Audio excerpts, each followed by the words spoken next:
അങ്ങനെ നമ്മുടെ ഓണത്തിൻ്റെ ഉത്രാടപ്പാച്ചിലാണ് ഈ കാണുന്നത്. നമ്മുടെ ചാലക്കുടിയിൽ ഇതേ ഓണത്തിന് എല്ലാം സെറ്റായിരിക്കുകയാണ്. പൂവിൻ്റെ അടുത്തേക്കൊന്നും അടുക്കാൻ പറ്റാത്ത വിലയാണ്, 400-500 ഉത്രാടത്തിന് നമ്മുടെ വല്ല പച്ചക്കറിയും വാങ്ങി നമ്മൾ തലേ ദിവസം തന്നെ എല്ലാം അരിഞ്ഞ് ഫ്രിഡ്ജിൽ വെക്കും കേട്ടോ. പിന്നെ രാത്രി നമ്മൾ കുളിച്ച് സെറ്റായി വന്നിട്ട് നമ്മൾ ഓട്ടട ഉണ്ടാക്കും. അട ഉണ്ടാക്കിയിട്ടാണ് നമ്മൾ തൃക്കാക്കരപ്പന് നേദിക്കുക കേട്ടോ. അപ്പോൾ അതിൽ നമ്മൾ ശർക്കരയും തേങ്ങയും കൂടി വിളയിച്ചതാണ് വയ്ക്കുക. എന്നിട്ട് നമ്മൾ അട ഉണ്ടാക്കിയിട്ട് ഇതേപോലെ അരിമാവ് കൊണ്ട് കോലം വരയ്ക്കുകയാണ് ചെയ്യുക. അത് കഴിഞ്ഞ് ഇതൊക്കെ നേദിക്കും. അപ്പോൾ അതിന് വേണ്ടി നമ്മൾ തൃക്കാക്കരപ്പനെ റെഡിയാക്കുകയാണ് അച്ഛൻ അവിടെ ഇരുന്നിട്ട്.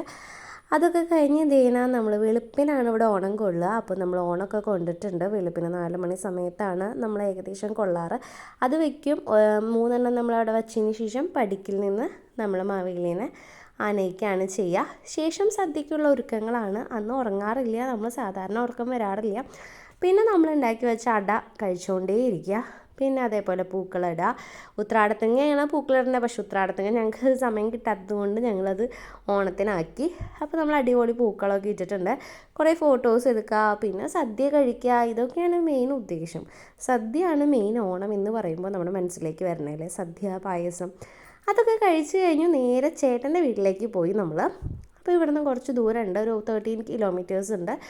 അപ്പോൾ നമ്മൾ നേരെ ചേട്ടൻ്റെ വീട്ടിലേക്ക് പോവുകയാണ് ചെയ്യുന്നത്. ഉച്ചയ്ക്ക് നമ്മൾ നമ്മുടെ വീട്ടിൽ നിന്ന് കഴിച്ചിട്ടാണ് പോകുന്നത്. സാധാരണ അവിടെ നിന്ന് കഴിച്ചിട്ട് വേണം വരാൻ, പക്ഷെ നമ്മുടെ ഇപ്പോഴത്തെ സാഹചര്യം അനുസരിച്ച് നമ്മൾ എൻ്റെ വീട്ടിൽ നിന്നാണ് അങ്ങോട്ട് പോകുന്നത്. അപ്പോൾ അങ്ങനെ നമ്മൾ അവിടെ എത്തിക്കഴിഞ്ഞു.